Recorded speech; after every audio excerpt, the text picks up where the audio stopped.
Captain Solo.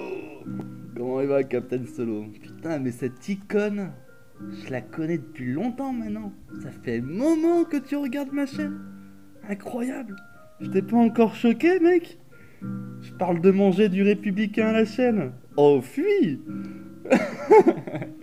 Alors, le cancer. Non, l'argent. Ouais, le cancer, c'est ça. L'argent, ce cancer qui ronge le monde entier. Surtout qu'il ne fait pas le bonheur. Ce qui est drôle avec l'argent, c'est que quand on en a à profusion, on a toujours un sentiment de manque. Donc le bonheur n'est pas vraiment là. Et quand nous n'en avons pas, du coup, on est dans une sensation de détresse qui nous éloigne également du bonheur. Donc dans tous les cas, en effet, l'argent et le bonheur, c'est deux choses qu'il faut séparer. Donc merci pour votre suivi régulier, en tout cas, Captain Solo. Et ouais, je sais pas si vous avez vu les dernières idées que j'avais dans ma tête. Bon, je vous fais un petit speech rapidos alors. Ouais, on va pas vous prendre beaucoup de temps. Euh, Fuck Jésus. Fuck la France. Fuck les nations du monde entier. L'organisation humaine ancestrale est en forme de tribu, avec des règles locales, non écrites. Fuck les écrits. Et la racine du mal qui est l'argent et compagnie n'est possible que grâce au respect des écrits. Le jour où on supprimera tous les écrits de la planète et qu'on se retournera vers le bon sens, l'observation de la nature, apprendre à vivre avec elle, etc., en faire communauté, en tribu orale, utiliser la culture non pas pour manipuler des masses humaines à travers l'ensemble de la planète afin qu'elles obéissent à un seul commandement, mais plutôt remettre en place une culture qui transmet le savoir d'un lieu à travers les générations, à travers des rites et coutumes qui sont appris aux plus jeunes par les plus anciens autour du feu le soir, etc., etc. C'est c'est là, je crois, la seule véritable revendication politique qui peut réellement tout changer de A à Z pour nous retrouver, nous ramener à un mode de vie sain, en communion les uns avec les autres. Faire nos propres règles en nos lieux. Et du coup, hein, les plus tarés comme moi, le premier bûcheron qui s'approche de mon arbre plurimillénaire, c'est bon la viande humaine.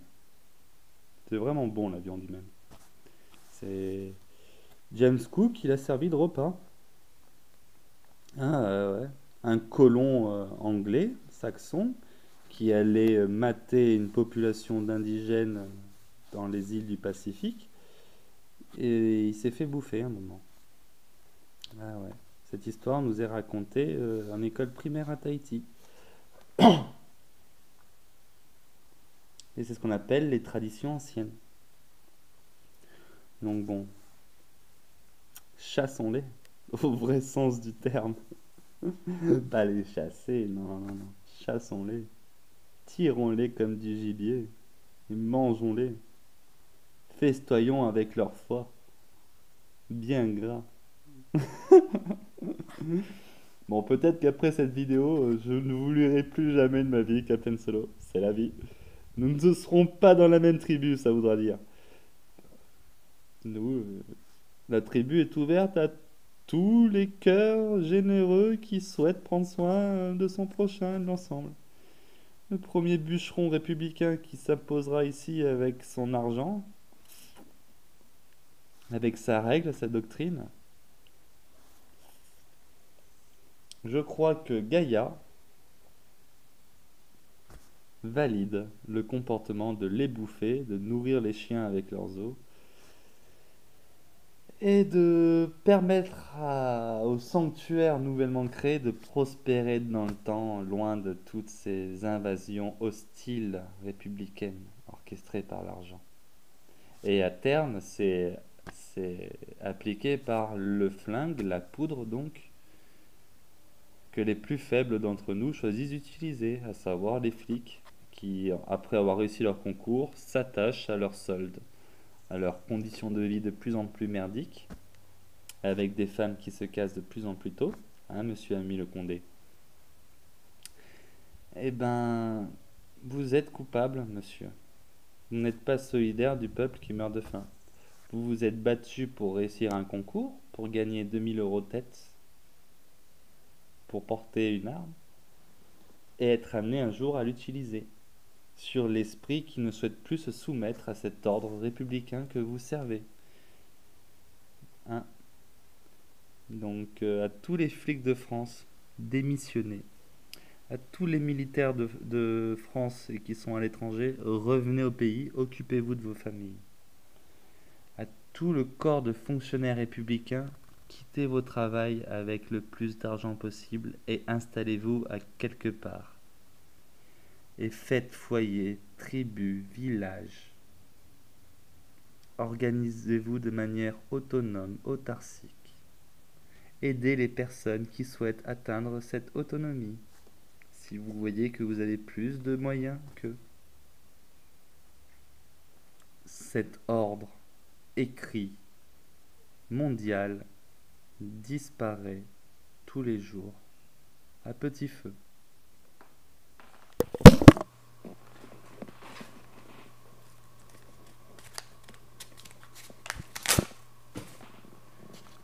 Abd al-Haim al-Hawahani.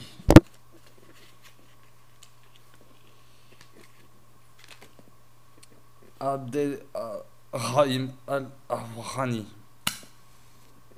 Prends une sainte allumette. Arami. Awahami.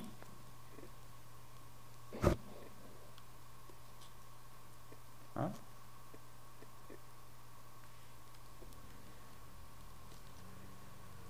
À petit feu, ça disparaît tous les jours. Mais c'est déjà une belle constante. Hein?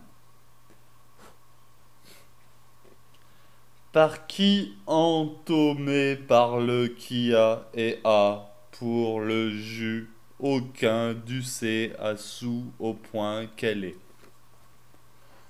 Je trouve bien mieux ce texte quand on le comprend pas que quand on le comprend quand même. Awahani. Quand on ne comprend pas le texte, comme un hébreu ou un arabe qui vient présenter des écrits à la con à des gens qui ont été manipulés par le latin, et qu'on interprète ça comme on veut, ben certains diront c'est la loi du beau et d'autres diront c'est la loi qui m'autorise à t'égorger. Ouais. Et ben un truc que tu peux pas interpréter, c'est moi qui te parle droit dans les yeux et qui te dit il va falloir un jour se séparer de tous ces écrits, de tous ces personnages qui utilisent ces écrits pour asservir ces frères humains. Là, il n'y a pas d'interprétation autre possible. Ça s'est fait à l'oral, droit dans les yeux. Pour ça qu'il faut dire fuck aux écrits, les gars. Tous les écrits du monde. Fuck les écrits, les gars. Les factures, les actes de propriété, les bails, les salaires, les contrats de travail, l'argent, les dogmes religieux, les dogmes scientifiques, tous les écrits qui ne sont pas assimilables à un esprit humain ne sont pas humains. Si tu as besoin d'un livre pour connaître un dossier, un savoir, c'est que ce savoir n'est pas le tien. Si tu as besoin d'un livre pour t'appuyer et dire quelque chose, c'est que c'est pas toi qui parles. C'est que c'est le livre qui parle. Et je n'en ai rien à foutre d'écouter des auteurs menteurs qui ont créé des écrits à tour de bras afin de manipuler l'ensemble des êtres humains de la planète et de les mettre sous une coupole globale, hégémonique. Voilà. Des bisous, Captain Solo. Et au plaisir de vous relire un jour si ce discours ne vous a pas choqué. Sinon, bah, crachez-moi la gueule. Hein. Et bonne journée.